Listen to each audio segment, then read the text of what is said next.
Makasih. Ibu-ibu, terutama yang janda, kalau ditelepon suaminya orang, jangan suaramu mendayu-dayu seperti tadi. Ini tadi bukan kencang, ini namanya syahdu. Suara begini yang kasih nafsu kita lagi-lagi. Assalamualaikum ibu. Waalaikumsalam.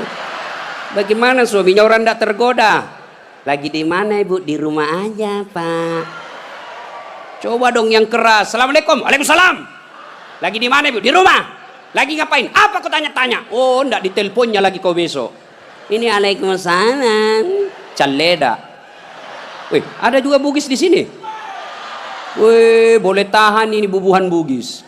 Saya ke Banjarmasin banyak orang Bugis. Saya pergi Kota Baru banyak orang Bugis. Saya pergi Pagatan, bahasa Bugis orang di sana. Begitu saya masuk penjara banyak juga orang Bugis.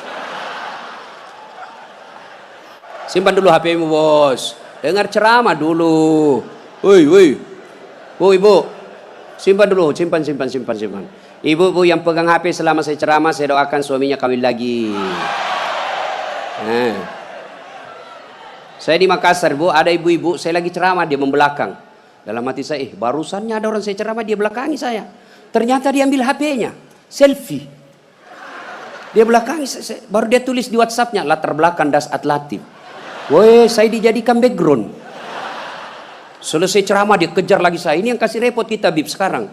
Kejar, Ustaz, boleh selfie. Terpasalah dilayani. Kalau enggak dia bilang kita sombong sampai mati.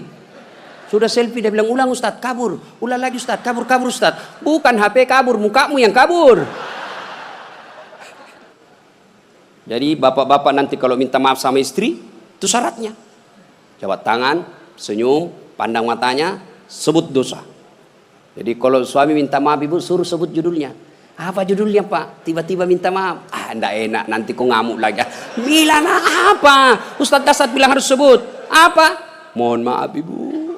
Dulu waktu saya tugas di Banjarmasin, saya hilaf. Ada perempuan mirip betul sama Pian.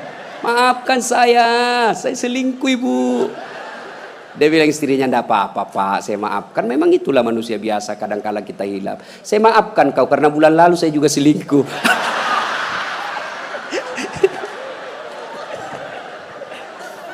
Ibu-ibu, ini sebenarnya bapak-bapak banyak selingkuh gara-gara ibu-ibu juga. Bagaimana suamimu tidak selingkuh kalau kau marah-marah aja terus di rumah? Dia kira enak jadi suami nih ibu-ibu ini. Kira enak. Di kantor kita dimarah-marahi sama pimpinan. Di jalan macet, kadang-kala kehujanan. Ya, di warung kopi masuk WhatsApp tagihan. Sampai di rumah dimaki-maki lagi kita sama istri. Bagaimana kita tidak cepat sakaratil maut? Ini perempuan sekarang seperti cuaca, susah ditebak perasaannya.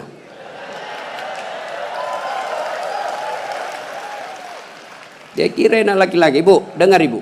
Hui, ibu, bu, ada 4 perempuan yang menjadi penghuni api neraka. Dengar ini. Terancam ibu-ibu. 1, kata Nabi, mereka yang selalu bicara kasar sama suaminya. Apa kau anak muda ada istrimu? Boleh marah sama suami bu, boleh marah manusiawi, tapi jangan memaki. Ini kalau marah la haula wala quwata illa billah, keluar semua kebun binatang di mulutnya. Bagaimana kita betah di rumah kalau ngomel aja kerjanya? Jadi, bu, coba dengar itu laki-laki, coba lihat itu laki-laki. Kami pikir ibu bagaimana supaya ibu bisa pakai AC di kamar. Pak, kami pikir bagaimana supaya ibu bisa pakai emas pulang kampung dihargai sama keluarga. Kami pikir bagaimana supaya kalian bisa dibelikan mobil supaya tidak hitam kulitmu. Itu dipikir sama suamimu. Makanya jangan suka marah-marah. Takbir. Ada di sini takut sama istrinya? Ada? Berhenti kau jadi laki-laki. Ngamuk Ustaz. Kalau dia ngamuk enggak apa-apa.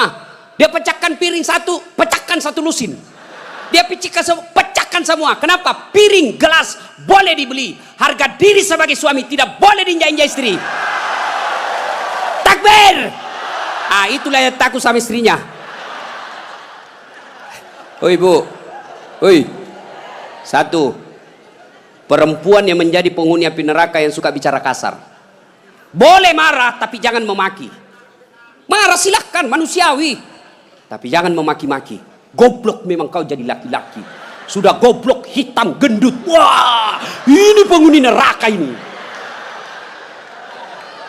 Enak juga kalau kita pulang kampung, pulang rumah, capek kita tadi jual ikan. Sampai di rumah disambut sama suami dengan senyuman. Bila kamu di sisiku, hati rasa syahdu. Tenang perasaan. Lah sudah bilang, bu kalau ada duit saya belikan kau emas. Masuk lagi kamar suami, berantakan kamarnya, marah-marah, peluk suami kita sambil menyanyi. Insaplah wahai manusia, bila dirimu bernoda. Itu kan lagu-lagu ibu-ibu dulu, lagu-lagu nasihat, iya toh? Mungkin Tuhan mulai bosan melihat tingkah kita yang selalu salah dan bangga dengan dosa-dosa, atau alam mulai enggan bersahabat dengan kita. Coba kita bertanya pada rumput. Itu. Jadi kalau suaminya susah rezekinya, singgung dengan itu lagu. Mungkin kau banyak dosa. Itu lagunya ibu-ibu dulu. Sekarang lagunya ibu-ibu apa? Yo, yo ayo, yo ayo, yo ay, beleng-beleng. Senamlah dia di depan kantor bupati. Ibu-ibu di depan, bajunya sempit, roknya sempit. Bapak-bapak di belakang. Ibu-ibu di depan lah jadi pelatih. 1, 2, bapak-bapak di belakang. 3. Bagaimana enggak beleng-beleng semua ini? Putar ke kiri. Apa lagu-lagu begitu? Coba kalau salawat kayak tadi, nyaman perasaan. Ya. Woi. Ibu. Nah, 1. Boleh marah, jangan memaki. 2. Perempuan menjadi penghuni api neraka. Mereka yang membebani suaminya melebihi kemampuan suami. Suaminya gajinya cuma 4 juta, tapi gaya hidupnya 7 juta. Kayaknya banyak penderita di sini ya. Hei, ibu-ibu, kenapa kita miskin? Karena kehidupan, gaya hidup kita melebihi rezeki. Allah kasih rezeki 5 juta 1 bulan, tapi gaya hidupnya 8 juta. Akhirnya apa? Ngambil kredit. Tidak bisa tenang. Coba kalau gaji kita 5 juta, gaya hidup kita 3 juta, insya Allah tenang perasaan. Kita miskin karena melebihi kemampuan kita. Maka suami kalau rezekinya 3 juta, jangan kau bebani. Ini kan tidak dibebani suaminya. Datanglah itu tukang kredit mobil. Bu, kalau ada mobil bu, tenang ibu. Ibu sudah tidak kehujanan. Pulang kampung nanti, ibu enak lagi. Satu keluarga, nggak perlu lagi naik PT-PT. Enak kan? Ini namanya penjual mobil, semua enak dia cerita. Dia tidak cerita bagaimana kalau kempes banyak, bagaimana kalau mogok mobilnya. Nggak dia cerita itu. Akhirnya apa? Usullah kepada suaminya, bang, masukin aja deh sertifikat rumah supaya kita bisa mobil. Akhirnya apa? Bulan pertama masih bisa dibayar cicilannya. Bulan kedua tidak bisa. Bulan ketiga, 4 tidak bisa. Akhirnya apa? Diambil mobilnya. Sudah diambil mobilnya, diambil pula sertifikat rumahnya digadai. Mengamuklah gara-gara kau yang tidak bersyukur ini. Maka jangan melebihi kemampuan suami. Ibu-ibu punya siku? Punya? Hoi. Punya siku? Coba gigit sikunya, Bu. Coba. Kalau ada yang bisa gigit sikunya, saya kasih hadiah. Coba, mana bisa? Nah, itulah orang yang memaksakan suaminya melebihi kemampuannya. Dan yang ketiga, kata Nabi, orang yang akan menjadi perempuan penghuni neraka, mereka yang mempertontonkan auratnya di depan lelaki. Bu, terutama ini akhwat cewek-cewek nih. Mari kita kerjasama. Kami laki-laki jaga mata, tolong kalian perempuan jaga akhlak. Biar kami setengah mati jaga mata, kalian gentayangan di jalan, habis amal kami, bos. Pastilah dilihat, barang bagus. Dia bilang, dilihat. Haram tidak dilihat. Barang bagus, maka solak-solak kok bos. Ya? Yang keempat, orang yang akan menjadi perempuan penghuni api neraka, mereka yang tidak mendirikan sholat. Inilah perempuan memang paling banyak tidak mendirikan sholat. Kapan? Selesai haid. Haid 5 hari tambah bonus 2. Dia bilang suaminya, kenapa belum sholat sayang? Biasanya cuma 5 hari. Orang belum bersih, masih ada sedikit-sedikit. Dia bilang suaminya, bohong. Apa bohong? Saya kasih lihat kau. Apa mau dikasih lihat? Ketawa baru kau yang begitu. Kapan lagi perempuan banyak tidak sholat? Kalau ada pengantin, mukanya dikira tembok, coklat, biru, krim, abu-abu, jilbabnya 3 lapis, kuning, coklat, jilbab sakaratil maut. Ibu bapak saudara-saudara sekalian ya. Jadi orang yang menyesal di akhirat kelak, mereka yang memutuskan persaudaraan. Maka sebentar ini kalau ada tetangga kita pernah kita sakiti, minta maaf lalu kembalikan barangnya orang. Pegawai-pegawai negeri yang pernah ngambil mesin komputer di kantor, kasih kembali bos. Ya. Dan itu kalau tidak dikembalikan, ketika kita di padang mahsyar, dipanggil kita satu-satu. Bayangkan, dari Adam sampai kiamat, kumpul berapa triliun manusia, dipanggillah kita satu-satu. Siapa dulu yang dipanggil? Nenek kita yang duluan mati? Tidak. Kakek kita yang duluan wafat? Tidak. Leluhur kita yang duluan wafat? Tidak. Lalu siapa dulu yang dipanggil? Nama-nama Islam dulu. Abdul Rahman, Abdul Jabbar, Siti Fatimah, Aisyah, Mutmainnah, Das'at Latif. Itu dulu dipanggil. Cuncung. Di belakang kok bos. Dipanggil juga tapi mondri kok bos. Maka jangan berkata apa arti sebuah nama. Nama itu penting. Begitu pentingnya sebuah nama sehingga Nabi jelaskan ada 3 kewajiban orang tua kepada anaknya. 1 diantaranya memberi nama yang baik. Kenapa? Karena di akhirat digunakan ini nama. Nama-nama Islam dulu. Tony, Joni, Rudy, Ningsi, Nining. Dipanggil juga tapi di belakang bos. Habib Syekh, di depan. Das'at Latif nomor 2. Bayangkan. Dipanggillah kita. Nah, orang bilang apa arti sebuah nama? Coba bayangkan kalau tidak ada semua nama di sini. Yang paling repot caleg. Pilih saya siapa? Anu siapa? Anu. Coba kalau ada, coba sebut nama. Orang sebut nama minimal 2 saya bisa tahu. 1 suku, 2 agamanya. Nama Margono. Nah, biasanya Jawa. Gitu? Nama Ambok Dalle. Anda mungkin Cina. Masa Ambok Dalle Cina? Pasti Bugis. Ya kan? Nah, nama. Yang kedua, nama adalah doa. Ketika nama anak kita Mutmainnah, orang yang memanggilnya, wahai Mutmainnah, wahai kau jiwa yang tenang, berarti orang mendoakannya.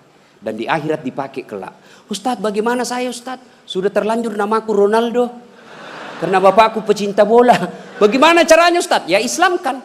Bagaimana cara mengislamkannya? Tambah Muhammad di depannya. Muhammad Abdul Ronaldo. Nggak nyambung Ustadz, biar nggak nyambung. Yang penting selamat kok bos. Masih ingat almarhum Presiden kita Soeharto? Sebelum beliau menunaikan ibadah haji, kan namanya cuma Soeharto. Setelah menunaikan ibadah haji, Raja Fat waktu itu sadar, wah menderita nih Pak Harto nanti. Kalau tidak diislamkan, maka diislamkanlah namanya, ditambah di depannya Muhammad Soeharto. Ibu Tin juga ditambah di depannya Siti. Maka ibu-ibu yang sudah terlanjur namanya Islamkan. Harus rubah KTP? Tidak. Yang penting misal ulang tahun. Saudara-saudara sekalian, hari ini nama saya Islamkan. Yang tadinya Desi Ratnasari, saya menambah di depannya Siti Desi Ratnasari. Yang ketawa serius orang ini. Nama penting. Dan pada saat itu ketika kita dipanggil satu-satu, wajah-wajah kita di padang mahsyar tidak lagi seperti ini. Ada yang mukanya seperti ular. Kata Nabi, siapa yang muka ular? Mereka yang suka menjilat-jilat. Ini di kantor bupati banyak begini. Ya Pak, siapa. Ada juga orang itu pegawai kayak ndak punya lagi harga diri di depan bupatinya. Ya Pak, terserah Bapak. Wah. Cemen lu men. Ya. Yang kedua kata Nabi, ada juga nanti yang mukanya seperti anjing. Siapa muka anjing ya Rasulullah? Beliau menjawab, mereka yang disogok dan menyogok. Nah, ini termasuk anggota DPR nanti yang terpilih karena nyogok. Ada begitu di sini? Ada? Nah, kau salah, kenapa kau pilih? Tapi kau larang, tapi kau bilang wane piro. Nah. Lalu kata Nabi, ada juga nanti yang mukanya seperti tikus. Ya Rasulullah, siapa muka tikus? Mereka yang suka mengambil barangnya orang. Nah, ini yang ini di sini ya, yang suka korupsi dan disuruh pikul itu hasil korupsinya. Saya kalau lihat itu orang korupsi 3 miliar, 10 miliar, setengah mati dia pikul nanti itu. Dia bilang mahasiswaku 10 miliar uang dolar Singapura Ustaz itu dikantongi ji. Saya bilang jangan kau bayangkan uang Singapura, uang koin apa? Uang koin 10 miliar pikul kau itu.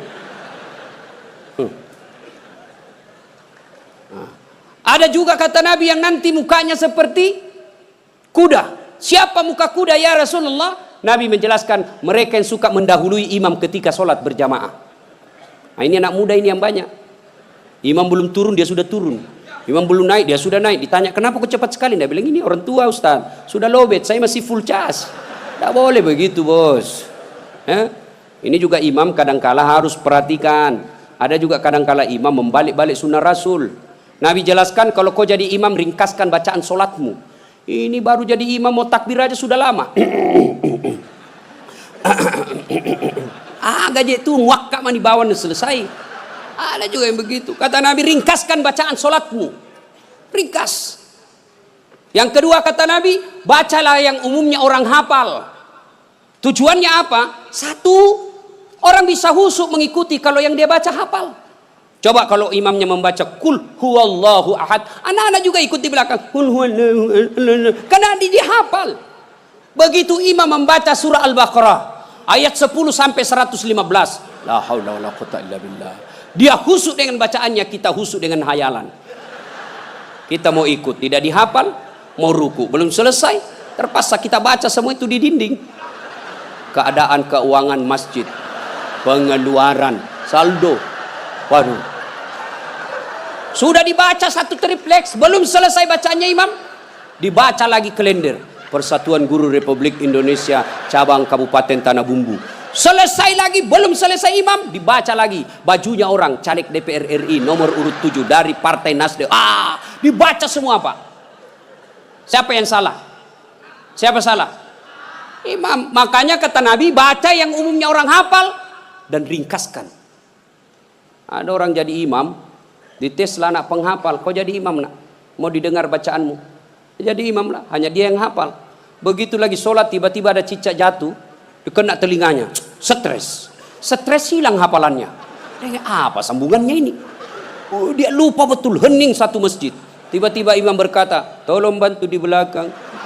Dia bilang di belakang, saya juga tidak tahu. Tiba-tiba berteriak, kalau begitu ya sudah, Allahu Akbar. Memangnya anggota DPR.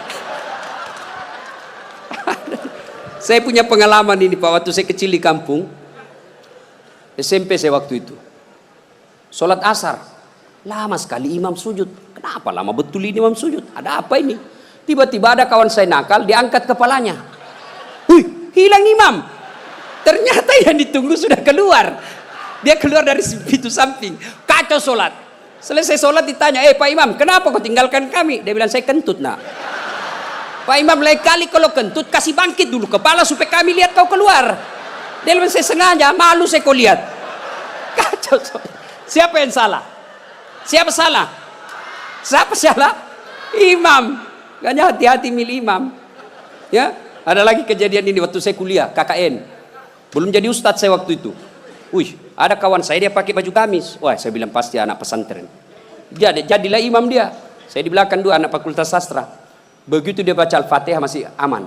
Dia baca Al-Kafirun dalam hatiku, cari penyakit ini orang ini. Benar, dia baca enggak mau sampai. Wala antum abiduna ma a'bud wala ana abidu ma abattum wala antum abiduna ma a'bud wala ana abidu ma wala antum tak putar. Temanku jengkel ini ada sastra, dia bilang, kenapa itu tak putar-putar? Lah sudah ini juga saya pikir. Kacau sholat.